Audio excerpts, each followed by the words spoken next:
Hello students, तो ये है ब्रांच अकाउंटिंग के थ्योरी का लेक्चर 2। मैं आगे के कंसेप्ट बताना शुरू करूँ उससे पहले मैं एक चीज़ आप लोगों को बता देना चाहता हूँ कि आप इसको सीक्वेंस में देखेंगे जो भी वीडियोस में बना रहा हूँ ब्रांच अकाउंटिंग से रिलेटेड, क्योंकि इसमें मैंने थोड़ा सा अलग अप्रोच बनाया है। आप वीडियोस को भी अगर देख लेते हैं तो थ्योरी का कंसेप्ट आपका बहुत ही अच्छे से क्लियर हो जाएगा और आपको बहुत ज़्यादा रीडिंग की ज़रूरत नहीं पड़ेगी कंसेप्ट की। ठीक है, तो चलिए शुरू करते हैं। तो what is a branch account? What is branch सबसे पहले, व्हाट इज ब्रांच पहले, व्हाट इज ब्रांच सबसे पहले। तो क्या है, आप इसमें बहुत सारी चीज़ें जान रहे हैं। अगर आपने पहले वाला वीडियो नहीं देखा है तो आप जस्ट इसको स्टॉप करके रीडिंग दे देंगे, अदरवाइज पहले वाला देख लिया है तो इट्स ओके। ठीक है, अब हम लोग आते हैं ब्रांच अकाउंट्स पे। ठीक है, तो मीनिंग ऑफ ब्रांच अकाउंट्स, जैसा कि मैंने पिछले वाले स्लाइड में आप लोगों को दिखाया कि ब्रांच क्या होता है, यहाँ पर हम लोग ब्रांच अकाउंट्स के मीनिंग को जानने की कोशिश कर रहे हैं। तो क्या कहता है, those accounts that are maintained by head office for branches and those accounts that are maintained by branch for head office are known as branch accounts या अकाउंटिंग। ठीक है, इस पूरे प्रोसीजर को हेड ऑफिस जो अपने यहाँ ब्रांच का खाता खोलता है और ब्रांच जो अपने यहाँ हेड ऑफिस का खाता खोलता है, that whole process or that procedure is called branch accounting. The system of accounting varies between different enterprises in accordance with their types of activities, method of operation and preference of their management. ठीक है, accounting अलग अलग तरीके से इसमें की जाती है, जैसे स्टॉक एंड डेटर सिस्टम है, फाइनल अकाउंट सिस्टम है, डेटर सिस्टम है। तो अलग अलग तरीके की अकाउंटिंग यहाँ पर की जाती है, बट वो डिपेंड करता है किस पे, कि नेचर ऑफ ऑर्गेनाइजेशन क्या है। जैसे कपड़े का व्यवसायी होगा तो उसका थोड़ा सा अलग अप्रोच हो सकता है अकाउंटिंग के प्रति। ठीक है, अगर कोई साबुन का व्यापारी है तो उसका थोड़ा सा अलग हो सकता है, कोई फर्नीचर का व्यापारी है तो थोड़ा उसका अलग हो सकता है। तो मेनली 3 सिस्टम हमारे पास हैं यहाँ पर, जिसके बारे में आगे हम लोग बहुत डिटेल में पढ़ने वाले हैं। That is debtor system, final account system and stock and debtor system.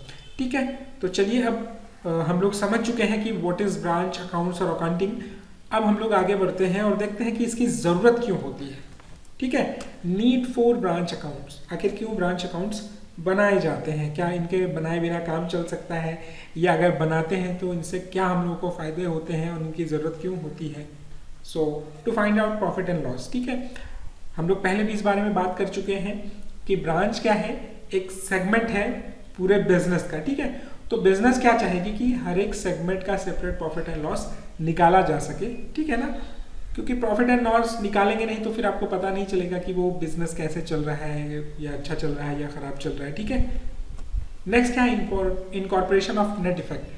Branch accounts अगर सेपरेटली बनाई जाती हैं सारे ब्रांचेस की, तो उसको इनकॉर्पोरेट किया जा सकता है एक ही जगह पर, क्योंकि फिर फाइनल रिजल्ट भी तो निकालने हैं कि नेट इफेक्ट जो 10,000, 20,000 या 100-50 जो भी ब्रांचेस हैं, सब जगह जो ऑपरेशंस हुए एक साल के दौरान, उसमें जो भी प्रॉफिट एंड लॉस हुए, तो उसका कंबाइंड इफेक्ट क्या आया अल्टीमेटली वो जानना रहता है। तो वो ब्रांच अकाउंटिंग से ही पॉसिबल होता है।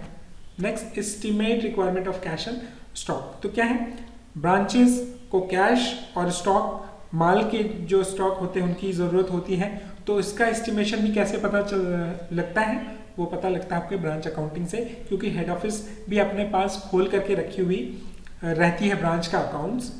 क्योंकि ये जो हम लोग पढ़ रहे हैं पूरा, ये ब्रांच के पर्सपेक्टिव से नहीं पढ़ रहे हैं, रेदर हम लोग हेड ऑफिस के पर्सपेक्टिव से ब्रांच को पढ़ रहे हैं।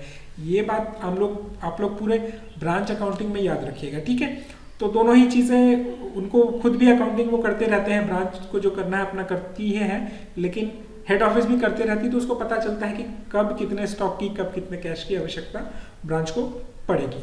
To ascertain financial position. ठीक है, फाइनेंशियल पोजीशन क्या है, कैश ज़्यादा है या लाइबिलिटीज एसेट्स क्या है बिजनेस के पास वहाँ ब्रांच में, तो उसका भी एस्टिमेशन कैसे पता चलेगा, वो ब्रांच अकाउंटिंग से ही पता चलेगा। ठीक है, नेक्स्ट है आपका इवेल्युएट ईच ब्रांच, यानी कौन ब्रांच अच्छा परफॉर्मेंस कर रही है, कौन अच्छा परफॉर्मेंस नहीं कर रही है। अगर सेपरेटली सारे ब्रांचेस का अकाउंटिंग नहीं किया जाए तो पता नहीं चल पाएगा कि कौन सा ब्रांच अच्छा कर रहा है, कौन सा ब्रांच अच्छा नहीं कर पा रहा है। ठीक है, और उसके बेसिस पे फिर फ्यूचर के डिसीजन जो है हेड ऑफिस लेती है। नेक्स्ट है आपका calculation of commission for managers. ठीक है, कभी कभी क्या होता है ब्रांच में कि मैनेजर्स को प्रोत्साहित करने के लिए, उनको मोटिवेट करने के लिए हेड ऑफिस क्या पॉलिसी लाती है कि एक सर्टेन लेवल से अगर सेल ऊपर जाता है तो हेड ऑफिस क्या करेगी, उस ब्रांच के मैनेजर को उस एक्सेस सेल पे, यानी अगर कोई ब्रांच ये टारगेट कर देती है कि 1 करोड़ से ज़्यादा जो भी सेल होगा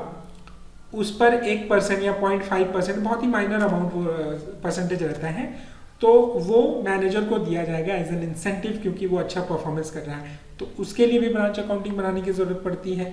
नेक्स्ट है आपका टू इवेल्युएट ग्रोथ प्रॉस्पेक्ट्स।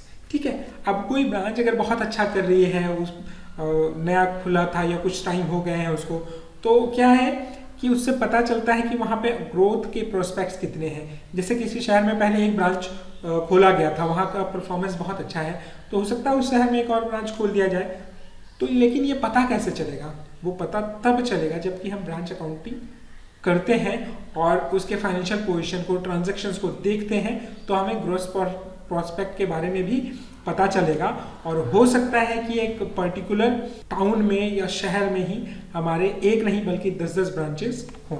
ठीक है, ऑडिट रिक्वायरमेंट्स। अब क्या है, ऑडिट की भी रिक्वायरमेंट्स होती है अपनी कुछ कि कंबाइंड इफेक्ट वो नहीं चाहती है, सेपरेटली ऑडिट में देखना चाहते हैं कि ईच एंड एवरी ब्रांच का क्या परफॉर्मेंस है। तो उस वजह से भी एक मजबूरी भी होती है कहीं ना कहीं जो हेड ऑफिस है उसके लिए कि वो ब्रांच अकाउंट्स बना करके रखे। So this was all about the meaning of branch account and why branch accounting is needed. I hope कि आपको ये चीज़ें समझ में आ गई होगी। फिर भी अगर आपको कोई दिक्कत होगी तो हम लोग जूम लेक्चर में इस बारे में बात करेंगे। Thank you very much.